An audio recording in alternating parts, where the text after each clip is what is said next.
to the Women Waves podcast. We've got some amazing women on with us today. We've got the incredible Yasmin Hamade from the Girls Network. We've also got Rebecca Stevens from the Girls Network and the amazing Bronagh Waugh. So if you guys all want to kind of introduce yourselves, we'll start with you, Bronagh. Yes, hi, I'm Bronagh Waugh. I'm an actor from the north of Ireland. Love it. Hello. Yasmin? I'm Yasmin and I'm a student at sixth form and study psychology, sociology and English. Wow, amazing. And Rebecca? Hi, I'm Rebecca. I work for the Girls Network. I'm the network manager for Manchester and Warrington, and I'm also an embroidery artist in my study. Love it. I was going to ask you this. Is there some of that in the background? Yeah, Very cool. just showing off. Tell us a bit about the Girls Network, Rebecca. How long have you been working there for? So I've been there since August now. So I've only ever been there in lockdown, so I don't really know what it was like in the normal times beforehand.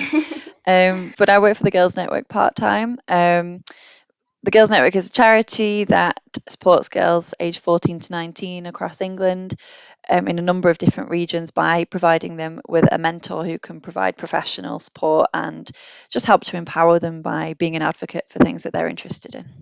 Amazing. And Yasmin, how long have you been a part of the Girls Network? Or maybe almost a year now, just since year 12. What would you say is the highlight so far? I think that just talking with my mentor, I'm still in contact with her now, actually. She's helped me decide what I want to do for uni, and it's just helped me a lot because before I didn't know at all. It was just, I was undecided and I made a couple of choices, and then in the end, she gave me really good advice, and yeah, it's really helpful. It's amazing. That's so cool. We hear that so often, don't we, on this podcast, about how a lot of the girls are still in touch with their mentors even after the program's finished. Yeah, been a big help in getting confidence and understanding your path, which is amazing. Bronagh, tell us your experience into becoming an actor. So I've been doing it for quite a few years now. I started off doing youth theatre and outreach stuff when I was younger, and that was available in our local community, which is such a shame. There's not as much of that anymore as there used to be. Hopefully funding and things will happen for that, because I think it's really vital to have theatre programmes and those kind of things for young people to be able to do, to give them something to do, but also to increase their confidence. And, even if acting's not what you want to go into, they're great skills that lead you into being, a better leader, a better actor, a better person, a better adult, more confident and stuff. So, community theatre was kind of where I started when I was younger. And then I went to drama school and kind of slogged like everybody else did. Didn't get any work, didn't get any agents. It was really difficult for a few years. And I sort of started out creating my own work. I found, and I say this to a lot of the young people, because I guest lecture at drama school now in screen acting. And one of the things that I always share with the young actors is that I think it's really important, if things are not working for you, to change things up and create your own work, to get together with other young actors or writers or people who want to direct and put something on yourself, whether it be at Fringe or at your local community centre or theatre. And that's how things kind of started working for me. Was I couldn't get seen by anyone in our local theatre, so I put my own play on, and that's how I kind of got people to come and see me, and how I got my first agent. And so, if doors are being closed in your faces, create your own opportunities. I think that's what, and also to keep yourself exercised and to keep yourself fresh, because it's very easy to sit around and kind of wait for your agent to ring. But if you create your own opportunities, then it's a great way of networking with other artists as well, and collaborating. I think collaboration is really key. I think there's a lot more of that happening now as well, isn't there? With things like phones and stuff, people are kind of able to make their own films, and just there's a lot more being made. Yeah, totally. You can make your own film now on an iPhone or an Android phone, and there's amazing free software that's out there. You can upload your own stuff and content onto YouTube. Things like TikTok has been incredible for people. There's a lot of actors stuff that's been going around on Twitter and on TikTok that's hilarious. That's out of work actors that are just doing funny films, funny little videos and stuff. So anyone can do it now, which is great because it's making it much more accessible to all, rather than before it felt like a bit of a privileged club, that doors would sort of be closed for certain people, and it felt like there was economical divides and stuff. Whereas now, obviously not everyone has a phone, but most young people do. It makes things much more accessible now, which is class. It's really cool. Yeah. You mentioned about growing up because you grew up in Ireland, and what was the industry like in Ireland when you were growing up? Because you said there was quite a lot, and now there's not as much stage. Yeah, well, there was no television at all, being made there until in the recent sort of, I would say, sort of like the late 90s. There wasn't a lot going on, but theatre wise, the island of Ireland has always been really rich with theatre. We produce a lot of actors, a lot of incredible writers, and the Abbey Theatre in Dublin and the Lyric Theatre in Belfast are world renowned for what they make. But the same as the rest of the United Kingdom, because of our Tory government, we've had huge slashes to arts, entertainment and sports and culture. And that's decimated the arts. And with COVID and the pandemic hitting this year, theatres have been hit so horrendously hard. And now more than ever, I think it's so important that we have accessible theatre for all parts of our community, and representational across the whole part of our community, not just the white part of our community. It's really, really important. People's voices and stories need to be heard. Storytelling is one of the oldest forms of entertainment that's been around for, thousands of years. And we wouldn't survive without that. And after such a horrendous year, stories are more important now than ever for people's voices to be heard. And I hope that we have a renaissance in theatre, but a renaissance cannot happen without proper funding. Yeah. And unless our government decides to change what they are doing, which I highly doubt they will, then we need to get them the fuck out. Sorry, I don't know if I can swear on this, sorry. But yeah, I feel quite passionately about it. There was incredible youth theatre stuff when I was younger in the 80s and 90s. And I mean, that's when we had Thatcher. Like, it's kind of amazing that we even had that when we had Thatcher. It's worse now than then, which I never thought I would say. I never thought things would be worse than when Margaret Thatcher was in power. But it certainly feels like it is. And I think young people really need an outreach. They need community centres, they need youth theatres, they need youth groups. There's no youth clubs anymore. Like, there used to be youth clubs in every estate where we lived. You don't find any youth centres anymore. Like, there needs to be a safe space for young people in their community to go to, where they can engage with mentors and they can explore different skills and learn new things that are not just academia, because not everybody is cut out for books, And I just think we really desperately need that to get back to that sense of community, So hopefully things will change, but the way that changes is by us as citizens demanding that change, And you said that you sometimes go to do lectures and stuff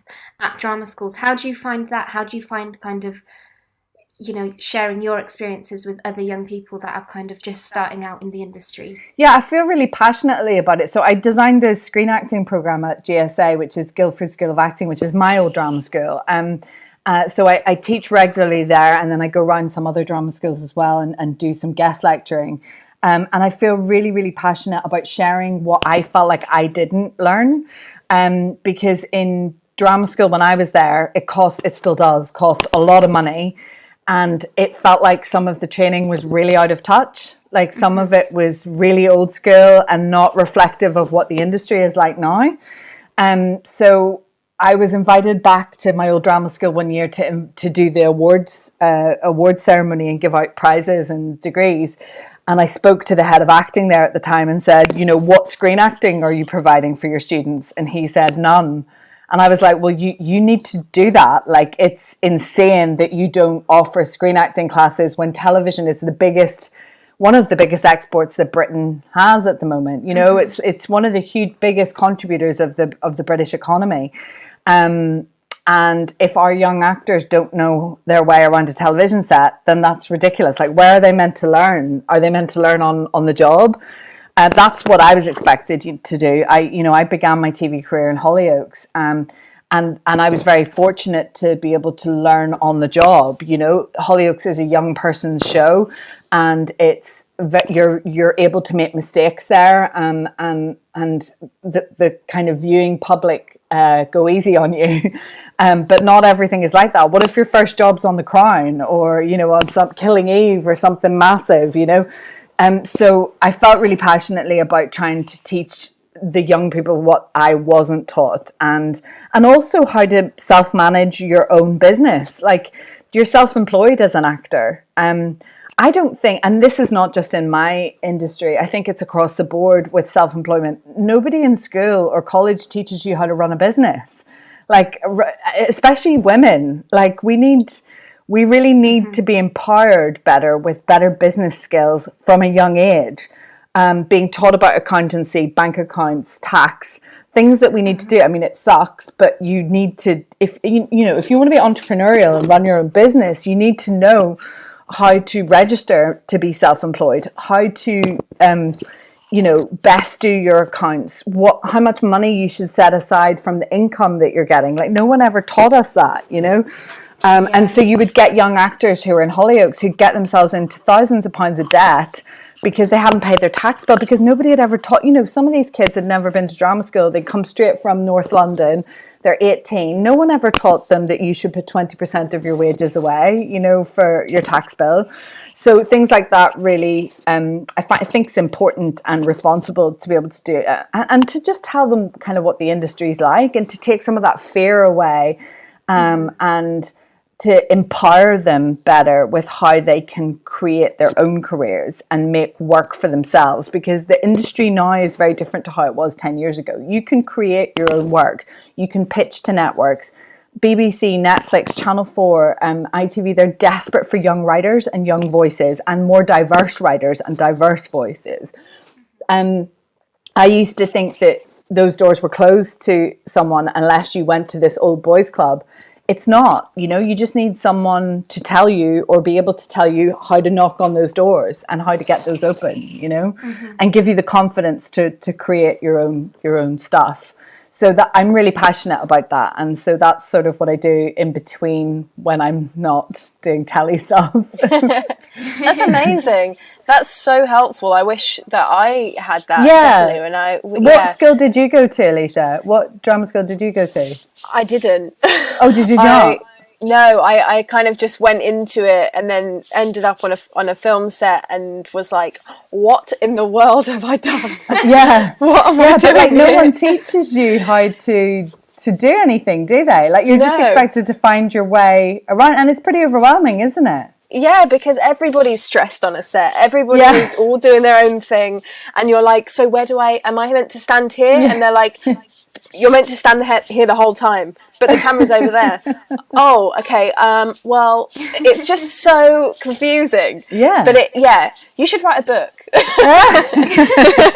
Yeah, the head of acting keeps saying that I should write a screen acting book, but I don't have the time. But yeah, I think it's important to empower young people. But like, you know, that's so interesting that you didn't go to drama school and find your own path in, because I feel like I spend my life telling young people, especially who are on foundation courses that are gateway courses to try and get into acting school, to not go. My active encouragement is to not go to drama school and to not waste your money, because it's like nearly £30,000. Who has that money? Like, that's ridiculous. And you have to pay for auditions. I know, well. you've got to pay like 60 quid. I mean, there's there's a great guy called David Mummoney who runs Open Door, which is a fantastic initiative that is trying to make drama school auditions more accessible to all, where they will cover the fees for you. But I mean, it's ridiculous that you have to pay 60 quid to audition for a school. Like, that's privilege right there. And I think the whole system of drama schools is completely structured around white privilege and needs to be dismantled in order for it to ever be sustainable or ever work moving forward, because it's so old and it's so steeped in those racist constructs that it's not gonna, it won't sustain itself. You know, it's the old guard, and it's not reflective of how the industry is now. And I feel like I spend a lot of time banging my head against a brick wall going, why is this being done this way? Like, this is so 1980s. Like, why are you running your organization like this? This doesn't work, you know? And it's such a waste of money for the young people that are paying to go to that, to be molded into something that is old. You know, it's not innovative. It's not new. And this whole idea that things have to be, it's privileged, and that you know, it should be difficult to attain. Why should it? It should be easy and accessible to everybody. Why does everybody make out that acting is hard, or that it's this privileged kind of thing that you know, you can either, you know, it's instinct. Some of the best actors I know were builders before they were actors, and they came straight off a building site and fell onto a film set, and they're the most instinctive, natural actors I know. People who spend 30 grand going to drama school, you have to spend your life banging that out of them, because they've been kind of molded into this weird kind of, like mold that doesn't fit or work, you know. So I think that if we could have more initiatives that were accessible for people like you, Alicia, as well, that didn't go to drama school, you know, things that were like a 2-week course or 4-week course or 6-week course that were free, so that you could try it out and test it and see, is this something I kind of want to do? And you get film directors like Shane Meadows and stuff who would have gone round youth, you know, Tom O'Turgus, who was in This Is England, was discovered in his youth club, you know. Really? Shane went round all the local youth clubs to find this young actor. It was the same in Skins. The cast of Skins were found from going to local youth clubs. And, you know, we've got Daniel Kaluuya, we've got, look at the actors that came, Nicholas Hoult, the actors that came from that. The caliber of what they've gone on to do is incredible. Dev Patel, another Oscar nominee, and you know, like, so it's incredible. And none of those people were trained. They all came from youth clubs and were discovered by Channel 4 through that. So we need more of that kind of stuff. But that was the golden time. Skins was when we were run by a Labour government and had more money for those kinds of things. So that's the focus needs to be, I think, on youth and community, not just in acting. You know, it's in everything, in mechanics, in sport, in engineering. All of those kind of things should be available for people to learn on a Wednesday after college or after school. You know, with Jeff down the road who can teach you. You know, I think anyway. That's why I think it's so good with the Girls Network. I don't know if Yasmin, you feel the same, but like the Girls Network, you're being mentored by someone who's in a business that maybe you want to be in, or they know people who they can connect you with. I think that's so helpful. Has that happened with you during your time there? Yeah, actually, I had my mentor. I said in my application I wanted to do English. In the end, I didn't do English, but because she was chosen for me because she has experience of what she expected to happen in university to do, what she did when she did English. She gave me advice about that. She told me what I want to go down. Do I want to become a teacher? Do I want to go into writing? Like any sort of thing. I wasn't really sure on that either. So she just really, really helped me. She was specific on every single thing. And I was just shocked as to how much I could get that much help. And for me to understand what I want to do, it was just so helpful. I'm just grateful, because if I didn't go into the Girls Network, to this point, I wouldn't know what I want to do. I would just still be undecided and just confused for in the next few months until my uni application. What do you think you want to study now, Yasmin? I want to do sociology, but Amazing. I'm thinking again because it's really a headache. It's a big question though, trying to know exactly what you want to do when It's just when something, you're it's something that you're going to do for the rest of your life now. Because like, feel like you get asked early, like you have to make those decisions like really quickly as well. Yeah. Just a few months ago, we were writing our personal statement. All our universities came back, and now I'm thinking, why did I do this? I should have just done something else. Do you know, one thing that we've kind of talked about quite a lot on this podcast actually is like, you know, it's never too late to change your mind either. So whatever you do choose, like you might love it and decide that's what you want to do for the rest of your life, but if you do change your mind, it doesn't mean that that's kind of what you have to stick to forever. Do you know what I mean? Like there's constantly courses that come up, and you know, however old you are, you can still kind of change what you want to do. So don't feel that pressure of having to just stick to one thing. Yeah, it's weird the way it works in the UK, where you have to kind of make those decisions so early, and then traditionally they say stick with it. Whereas like in America or some other countries, you can often like do modules and things at university. So you can like go, I'm going to do 5 credits in sociology, and then I'm going to do 3 credits in English creative writing, or, you know, you can choose different credits. Whereas it's kind of weird the way it works here. But I think we've got to really remove the shame from changing paths and the stigma from changing paths, and you know, because I think people often feel like they're failing if they change courses or if they drop out and go down a different path. But how are you meant to know when you're 18? Like, what, unless you try it. Like Yasmin, you're going to go do sociology. A year in, you might go, actually, I kind of want to go and try this, you know, and that's cool. Like, you should be totally encouraged and applauded for that, making that kind of choice rather than, you know, made to feel bad. Are your parents supportive with? Yeah, they're supportive with anything I do, honestly. That's good. They don't really care as long as I'm happy with what I do. That's good. Yeah, it's just all support. How did you find, Yasmin, your confidence was like built during the Girls Network? How did you find it affected your confidence skills? Oh, my confidence before the Girls Network, it was here, and now it's just on like over the world. Before I just wasn't. I was not confident at all in every way. But then, of course, we had like little challenges during our sessions, and we had like little tasks to do, and I think those tasks helped me build up my confidence every time. Just, why am I going to be worried? Why don't I want to show my work in front of the class? It's not a big deal. Why don't I want to share what I want to say? It's just, I feel like now I just think of it as, just say it, you'll be free. Nothing to be worried about. Everyone's the same. It's just, it all goes around. So I think, yeah, with my mentor, she was really, really helpful, I think, in every single way.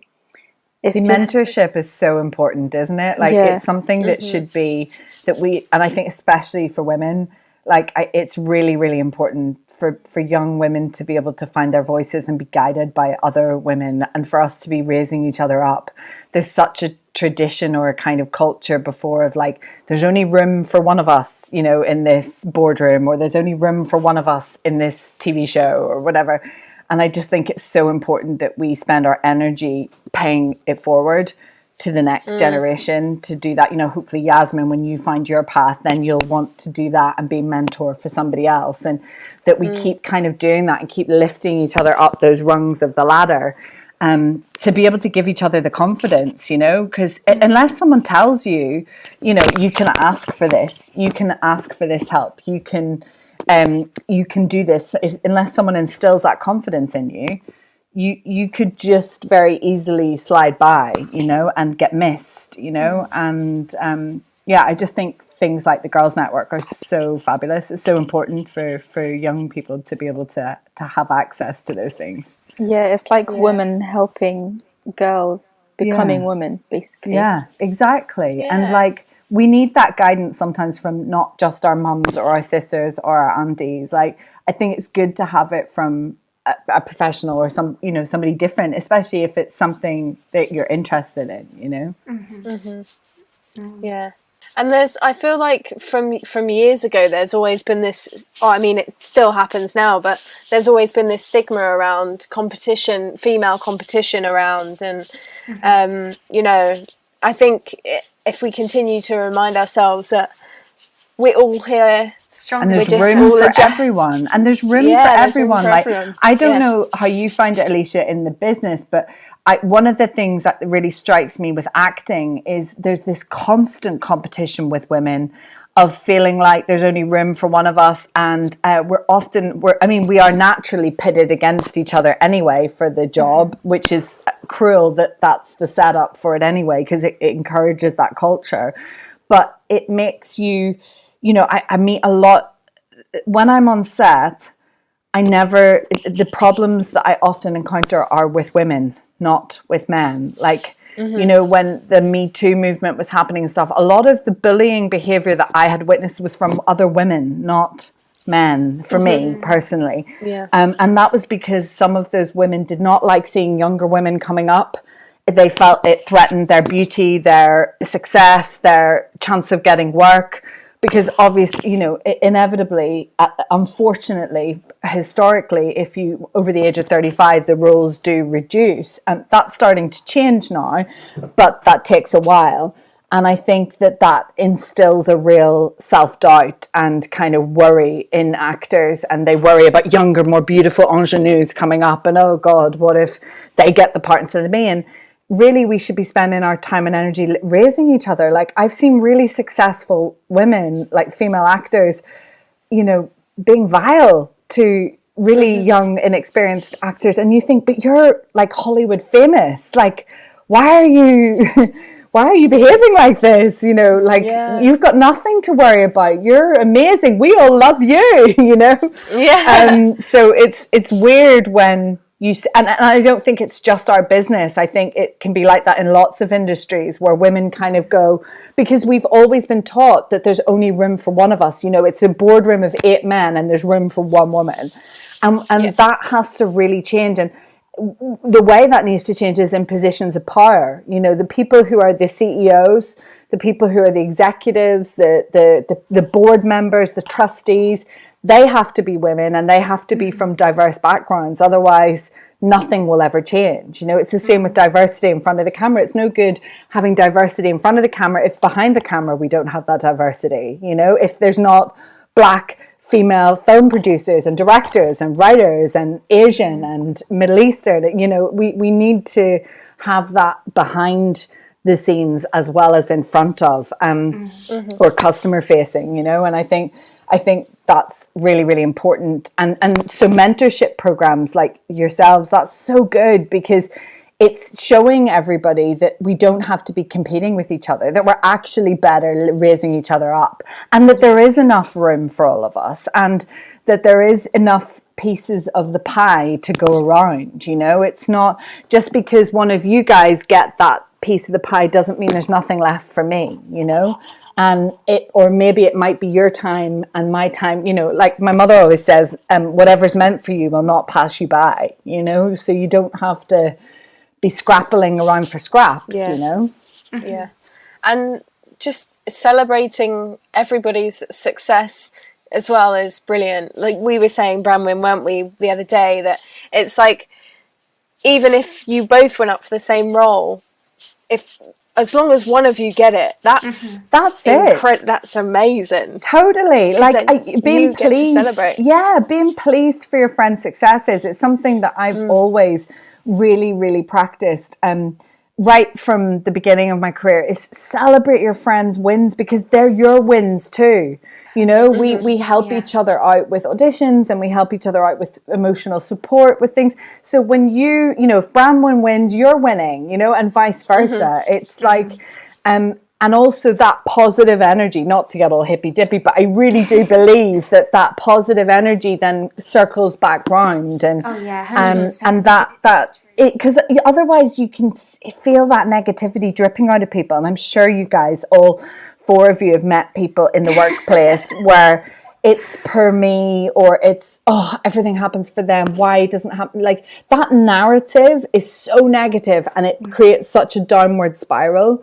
Yeah. if you're celebrating and pleased for other people's successes, that energy and light that comes from you will come back round for you, because you don't look bitter and you don't look twisted then. And it's just a matter of opportunity and time, and that right opportunity coming along. But also by collaborating with people, sharing their successes, having that friendship network with you, that's wide and good, will create more opportunities for you. Because I don't know about you guys, but a lot of my work has come from word of mouth, or because someone else has gone, oh, why don't you come to this reading, we're going to do this R&D, or we're going to, and so you meet people through collaboration, and then that creates other opportunities and other work. But if you're sat kind of keeping it all to yourself, it's the same with sharing information. Like, I share information all the time about auditions and always have done, and my agent used to say all the time, stop telling other girls about that audition. But it's like, why? Like, it doesn't matter whether there's 1,000 girls or 100 girls going up for it. If I'm the right person for the job, I will get it, and if I'm not, I won't. But you know what, if I share that information with my girls, then they might share some information with me next time that I wouldn't have known about. Like, that's how I kind of feel about it, is that if we're open and transparent, then it creates more opportunities for everybody, Definitely. Yeah, definitely. Yeah, it comes back round, doesn't it? And I think also it's inspiring if you see people that you're close to, being successful and doing amazing things. It's kind of like, it shows that it can happen, and it's good to see it happen, and you can learn from each other. For sure. So, did you by any chance get Viewpoint by word of mouth, or was that? Well, do you know what? That was another one where I had to hustle. Like, I spend a lot of my life hustling and try.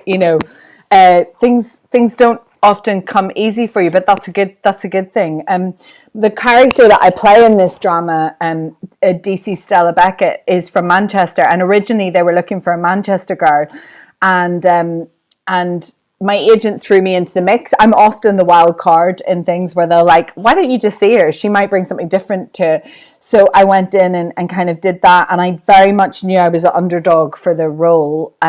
But I loved it, and I fought for it hard because I really loved her. She was feisty and fiery, and she felt like a real woman and a real detective, rather than these kind of pious, perfect, sensitive, like, I don't know, goody two shoes. Like, I liked that she was a bit messy and she fucked up and made mistakes. It was like, great, we all do that. That's real, So I fought really hard for her, and I did it in my own accent, as Irish, and they loved it. They really, really loved it. So it worked for me taking that risk. In the end, 2 days before we started filming, they changed their minds and wanted her as Manchester. So it was a bit of a like, oh, okay. So I had two days to kind of change it. But I used to live up in the northwest of the country, and my best friend's from Manchester, so luckily I was okay. How do you go about like massive changes like that and having to like maneuver it in 2 days? That's stressful, no? That was it's just a challenge. I try and see everything as like a positive, as a challenge, rather than shite the tights, like worry yourself, because that's not going to help if you're running around like a headless chicken. But I don't mind, like, accent work I really enjoy, and I've done quite a lot of accents, so that doesn't worry me too much. It was more just like I'd planned where she was from and all of that, so my background of her kind of changed a lot, but I loved it. I loved that kind of quick challenge of like, and then when I got up to Manchester, I was straight in the car and trying to find the street where I thought she might have grown up on, and trying to put that research into play. I think what was difficult in a pandemic was normally I go to a cafe or a pub and sit and tune in to whoever is locally in that community. But because of the pandemic, we couldn't do that. So it was weird because it was very isolated in Manchester. So I was walking around the streets, but there wasn't really anybody there, and there was no one to really talk to. I think the ladies in Asda must have thought I was absolutely mental because I was just trying to like chat to them for a bit longer, and just sort of get the lay of the land of the community that I was in, you know. So Just that was get your kind phone of out unusual. to listen to them. Yeah. And that again for me. Sorry, what did you say?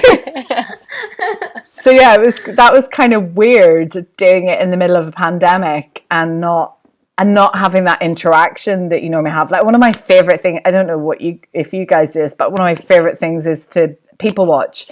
I think it's so useful for building rules, or like you'll see something or someone do it and you'll be like, I'm gonna, like, that'll be useful for something, you know. So we've kind of had a year of not being able to people watch, but people watch your neighbours quite intently, which I've really enjoyed. I've really enjoyed being very nosy with my neighbours, which is kind of the theme of our show, Viewpoint. It's all about spying on people, so that's worked quite well.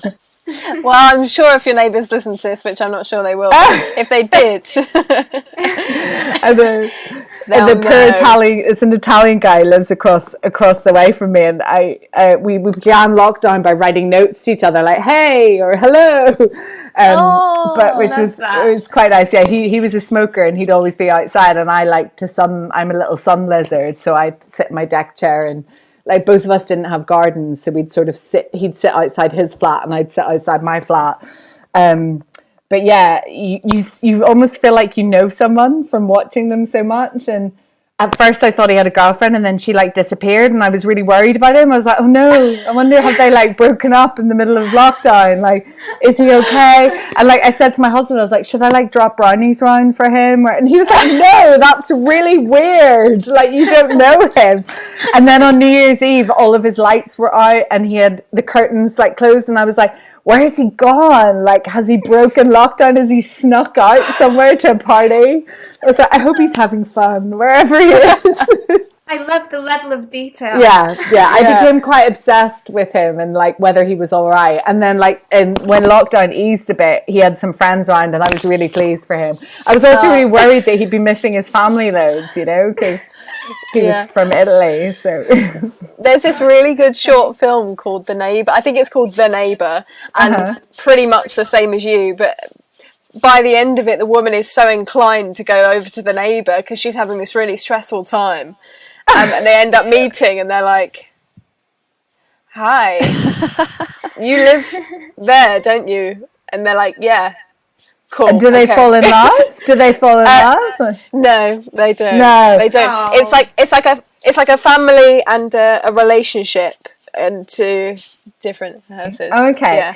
Did anyone see the thing on Twitter about the couple in New York? The woman who lived in one apartment and the man who lived in the other apartment, and they both were on their roof, and they waved to each other and started writing signs, and then they swapped phone numbers, and they then chatted like for a couple of weeks back and forth on like FaceTime, and then they ended up having like a rooftop dinner with him on his rooftop and her on hers, and they were on Zoom, like on FaceTime.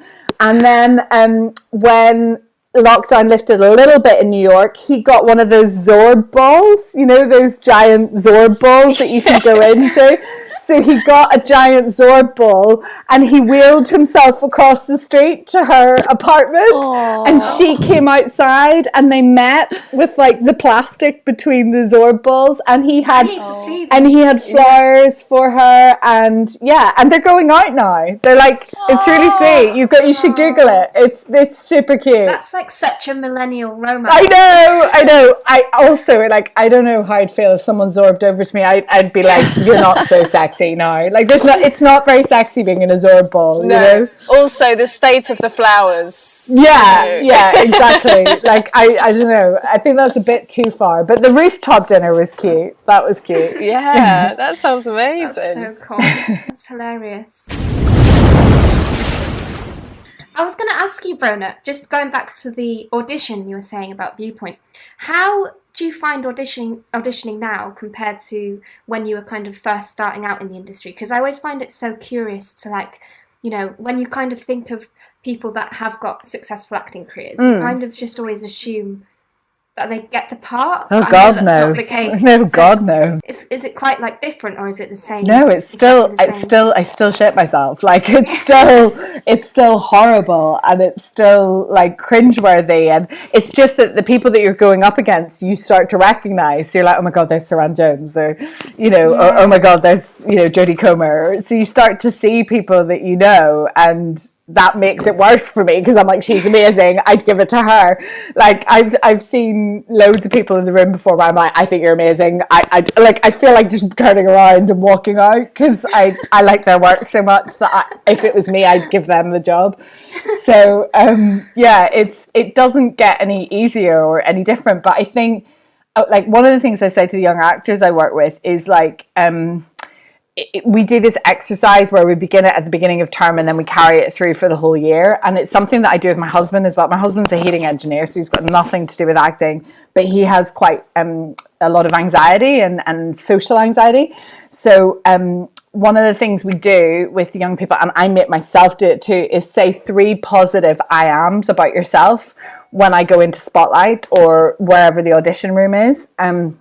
So whenever I walk into Spotlight, for anyone who's not in the industry, it's a building in Leicester Square where all the auditions happen. It's 3 floors and there's like 10 rooms. And so you'll often see tons of actors there and casting directors. You can see written on the board what auditions are happening, which instantly instills fear in you. Mm-hmm. And instantly makes you go, oh God, I wish I was in that room for that job. And you walk into the reception area and there's loads of actors and you instantly get nerves and you feel really scared and incompetent. And the self-talk that goes through my head is, you're not good enough. Why are you here? You've got a sweaty top lip. You are underprepared.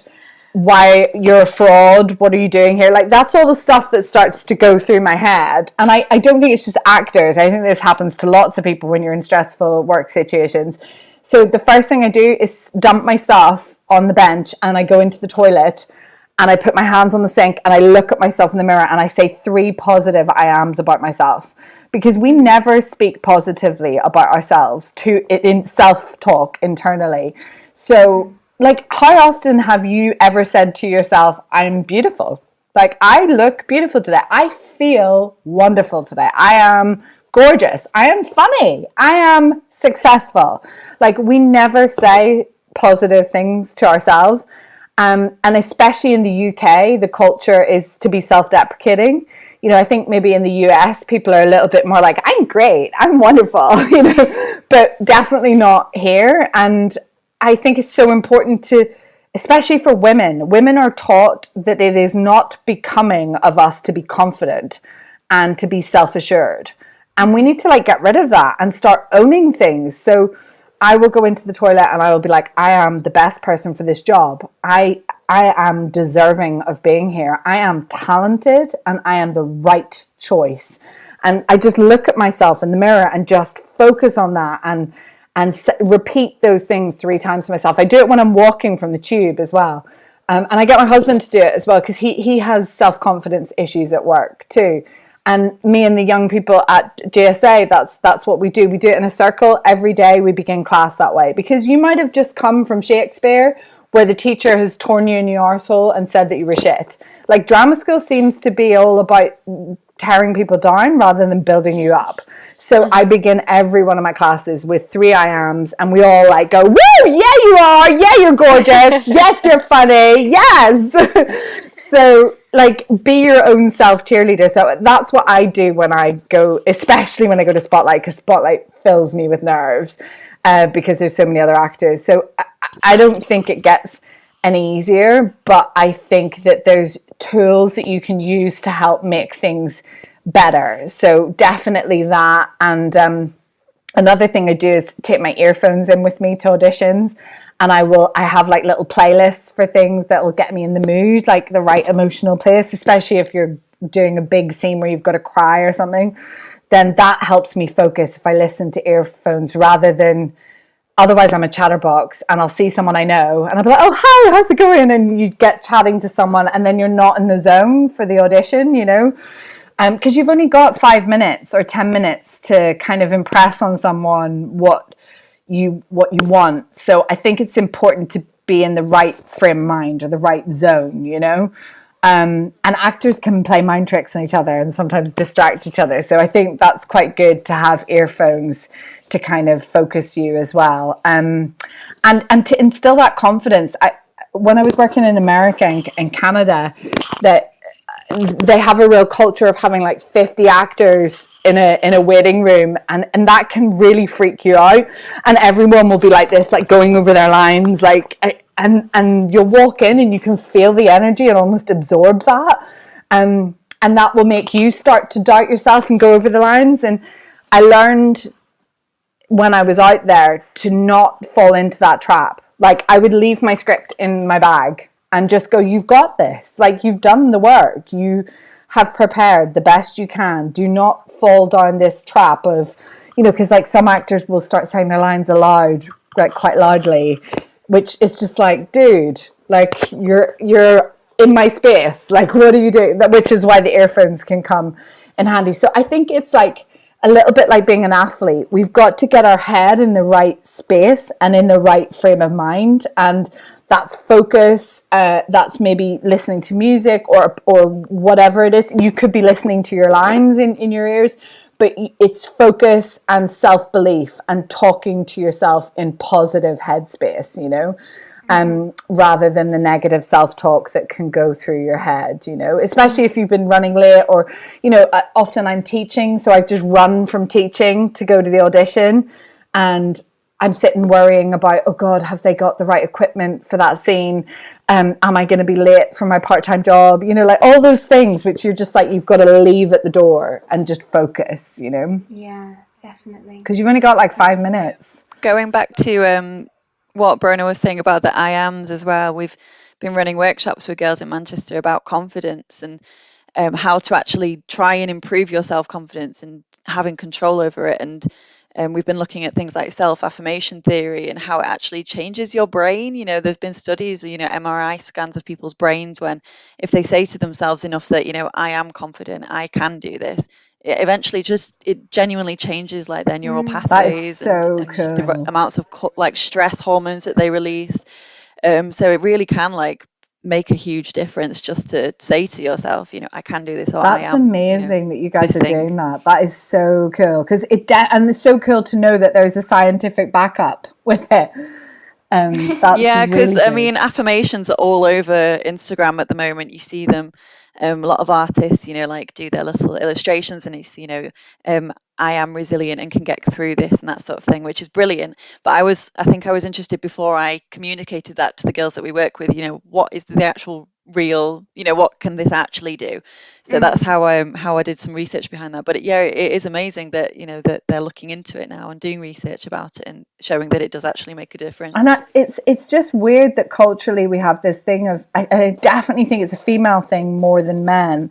Like, men are encouraged to show off and kind of celebrate their wins, and we're taught that it's uncouth or kind of not becoming, you know, or it's arrogant or whatever. And I just think we need to really get rid of that culture and encourage young women to be able to really celebrate themselves, both physically and mentally, academically, and with skill, you know, with everything.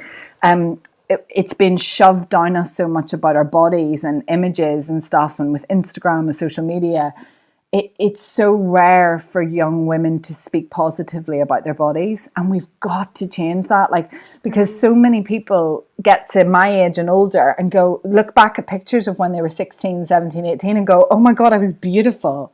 Like, why did I say that stuff to myself, or why did I punish myself like that, you know?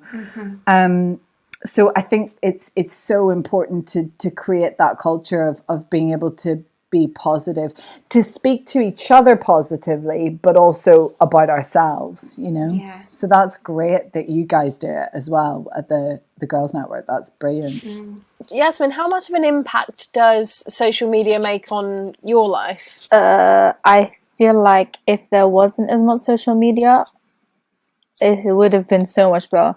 I feel like social media has I wouldn't say ruined, because that's a strong word, but it's affected my life not in a very negative way, but it's like not in a good way though, because I feel like if I wasn't introduced to social media or any sort of internet or anything, I feel like I would have been so like very bright and very just outgoing. I mean, I am outgoing, but before I was just so into my iPad, my laptop, my phone. I didn't want to do anything, but just if I compare myself to, I don't know, my brother-in-law, he said his parents didn't let them to go on internet on a specific time. I said if I had that in my childhood, I would be I feel like I would be very different. But I'm getting there because I'm stopping myself from using any sorts of internet, social media for a long time. So were you allowed to use it freely when you were younger? Like there was no time limit on being on, and were you allowed on social media? Like how old were you when you went on social media?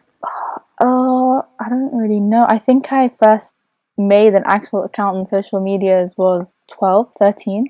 But before that, I would just play games. I feel like if any girls or any boys go on social media, I feel like they need to focus on themselves, because I don't, like me before, I used to look at models, I used to look at people who were very amazing at things, and I said, oh, I wish I was like them. But then I'm thinking, why though? Because everyone's a different version of one thing.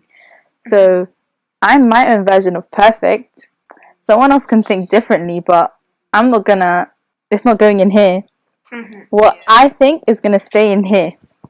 So I feel like it does affect every person's life. And that's so interesting. And that your brother-in-law had more limited time, but he felt like it didn't affect it, because I'm just about to become a mom. So it's really interesting to go, like me and my husband were saying, like, how do we navigate the internet with a child and then a young adult, like, and how do you safely kind of, because you don't want to exclude them from what everybody else has access to, because the internet can be great and Google is great, but the social media aspect really frightens it just ruins everything. Yeah, and I think it's not just women, I think it's men as well, and young boys. It's hugely affecting for them and their confidence and physicality and looks and stuff as well. It's not just women, but also the bullying. Like, have you ever experienced any bullying online, Yasmin? Not online, no. But I feel like that's really good. I'm just glad, because stay away from all the bullying situation. You don't want to get yourself caught into anything. Yeah. It's so great that you are self-aware though, in knowing that you know that you need to limit time on it and that sort of thing, because I think it's really easy to get sucked into just spending hours and hours and hours and thinking that that's normal or okay. So it's really great that you have that, you've reflected on that, and you're thinking, well, I'll go on it, but I'll just make sure I don't go on it all the time. Do your friends, like other people your age and your peers, are they in a similar headspace to you, or? I would say so, because they never complain about themselves in comparison to what they see online and what people they follow. I think that at this age we're able to control ourselves and able to be aware that we're not those people. We're going to be our own sort of people, because in a way it's unhealthy if you fully change yourself just to be that specific person. It's amazing that you're able to set these boundaries, because it's so difficult to do that. And I know that there's therapy now for phone addiction uses. So yeah. Wow. So it's such a hard thing to do. So well done for being able to do that. It's amazing. I find it really interesting, like you were saying earlier, Rebecca, with Instagram, like how there's a lot of quotes and stuff now about, self-love and all that stuff, which is great. But I do think with social media, sometimes that the messages can kind of get lost in like the aesthetics of these kind of things. Do you know what I mean? Like sometimes it's they can be good, but sometimes at the same time, people, I feel like they're not really taking from that. It's more about posting and all that stuff rather than actually taking the messages from what. I completely agree, and there's definitely an element of, oh, this is a really pretty post, I'm going to like it, and that's what people are going for more than actually the meaning, getting the mental health impact across to their followers. So I completely get what you mean there. Yeah. And having breaks from, like, lots of people I know who've had breaks from social media have benefited so much from that, because just by switching off for, like, I don't know, doing a week or 2 weeks at a time to just go, like, one of my friends, Shannon, she takes breaks all the time. She's like, I know I need, she's an actor as well and an activist, a disabled actress, so she does a lot of activism around disability, and she often will say, I need to just take a week off, like, I'm going to take a week off now, because she gets so sucked into things, and often combative things of back and forth with people as well that can just really negatively impact you.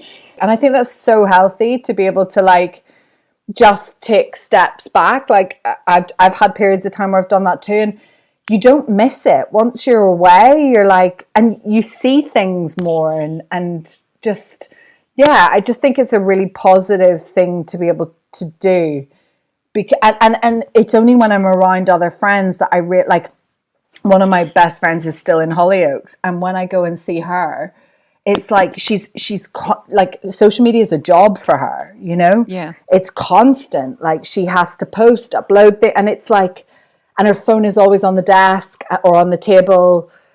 She's constantly taking selfies. Like, it just was a bit of a revelation to me of, like, oh, my life is really not like that anymore. And I'm so glad it's not, because you need those breaks, you know? Yeah. And it's so cool to hear Yasmin saying that her and your friends are kind of, like, getting that, you know? Maybe we will have a new generation of just people knowing they have consent and knowing that they have choice, and that, like, you know, because, like, Facebook owning all of our data and stuff, that terrifies the shit out of me. Like, my students that I work with, the young people that I work with use Facebook as a way of sending messages about class and stuff. And I'm always like, oh my God, but why do you guys want to be on Facebook? Like, Facebook's evil. Like, it's so weird that they're like 18, and they're like, yeah, well, it's just how we message. I'm like, but do an encrypted message chat. Like, why are you giving Mark Zuckerberg your information? You know? Oh, this frightens me.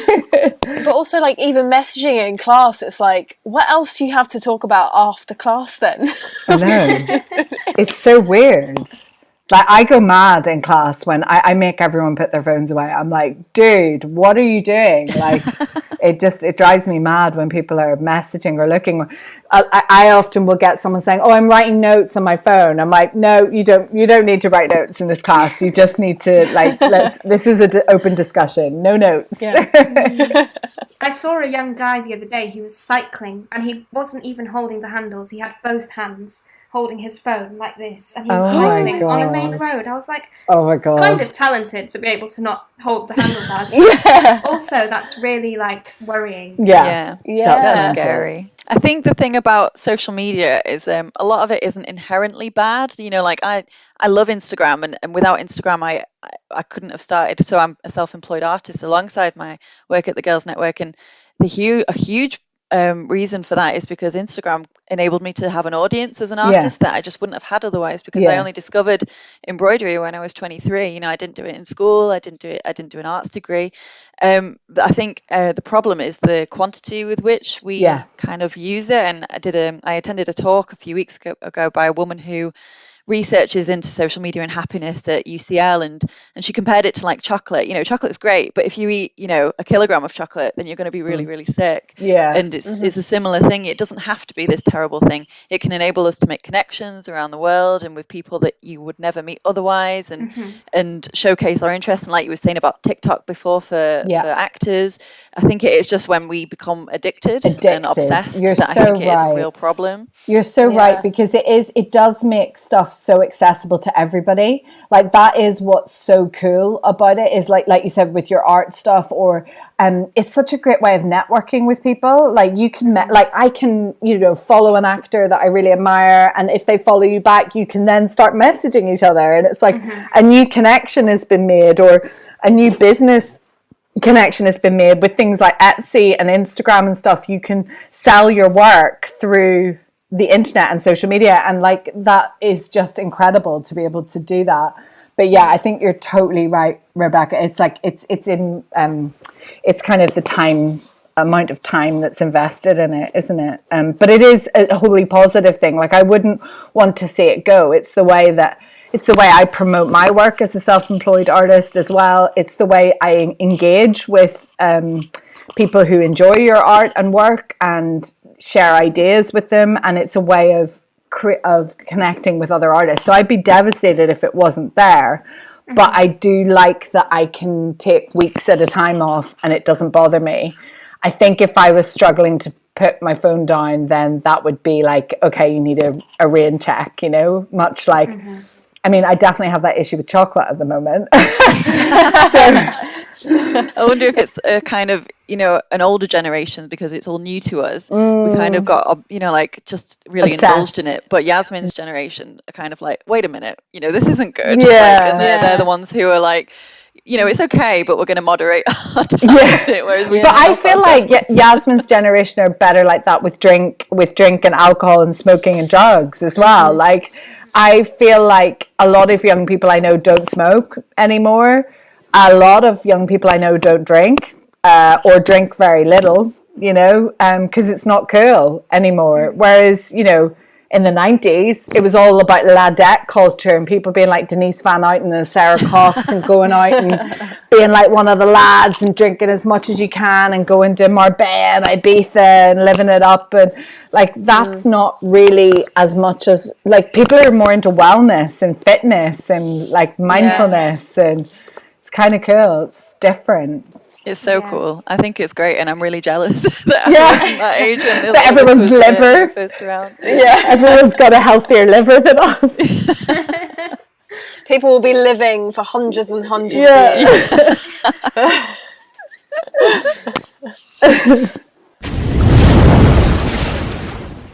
As a woman, what message would you like to share with the world, and what advice would you give? It's a big one, isn't it?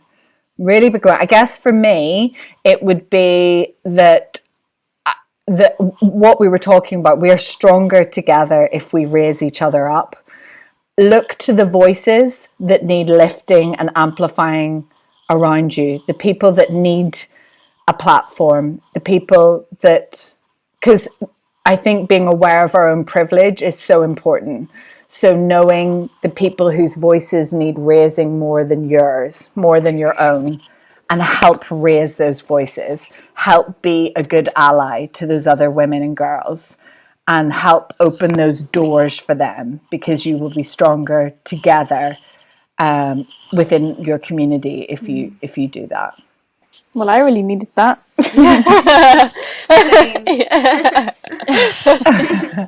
Go on, Yasmin. What do you want to say to the world, to the girls and the women? I think in terms of social media, I think young girls, need to focus more on themselves and just not worry about what other people think of them. It's really important that you worry about what you think about yourself, and anyone else's opinion, just don't let it get in your head. Love that. Love it. Rebecca, any golden nuggets? So I think my advice is, it's probably more applicable for kind of all young people, but I think possibly for girls specifically, because I think like Yasmin at the moment is applying for university and she feels like a lot of pressure to get it right. But learning and life doesn't stop when you go to university. You could end up doing something totally different from the thing that you study at uni. You could end up doing a master's that leads you to a completely different career, or have a complete career change, or find a new passion in your 20s or your 30s. So don't feel like you have to make a choice now that's going to affect everything you do in the future. And I would advise you to follow what is a passion for you now, and see where it takes you, rather than trying to plan for 10 years ahead. That's lovely. Follow your passion. I love that. Follow your passion and explore that. I love that. And That's I thought so it'd be good. quite nice to do one more thing. As you've told us, Bronagh, maybe we could do an I am each. Yes, let's do. Well, let's do 3 I ams each. So you've got to do them because otherwise we have to go with the full force of it. So 3 Don't overthink it. Just 3 things, and try and pick things that you maybe haven't said to yourself in a long time, or maybe if there's something you're insecure about, flip it and make it into a positive. Okay. So that's my advice for you. Okay, so I'll start. I am strong, I am resilient, and I am ready to have this baby. Yes. Alicia, you go next. I am beautiful. Yes. I am enough. And I am intellectual. Yes. Woo! Yasmin. I am strong. I am funny. And I am going to pass my exams. Yes, you amazing. Woo! Branwen. I am funny. Yes. I am talented. Yes, you are. I am strong. Yes. Woo! Yes. Rebecca. I am capable. Yes. I am courageous. Yes. I am I am brave. Yes, you are. Yes. I love it. It's so powerful. And do you know what? It makes you feel like you absorb other people's energy when you do that, and you absorb their affirmations when you share that. I love it. I buzz. When you do it in a room of 15 people, 20 people, you're like, woo! Like you're so amped up and ready to go, you know? So I can highly recommend sharing that with your groups of people and whoever, your friendship groups and stuff. It's a really great exercise. I love it so much. Loved it. Thank you so much. Rebecca, can we get a plug for your art? So we can get people so my Instagram is at Rebecca Stevens Stitches. If anyone wants to go and check out some embroidery landscapes. Yes. Love it. Wonderful. Love it. Amazing. Thank you so much, ladies, for coming on. It's been an absolute pleasure, and you've made my Wednesday. Awesome. So thank you so much. Thank you. Bye, everyone. Bye.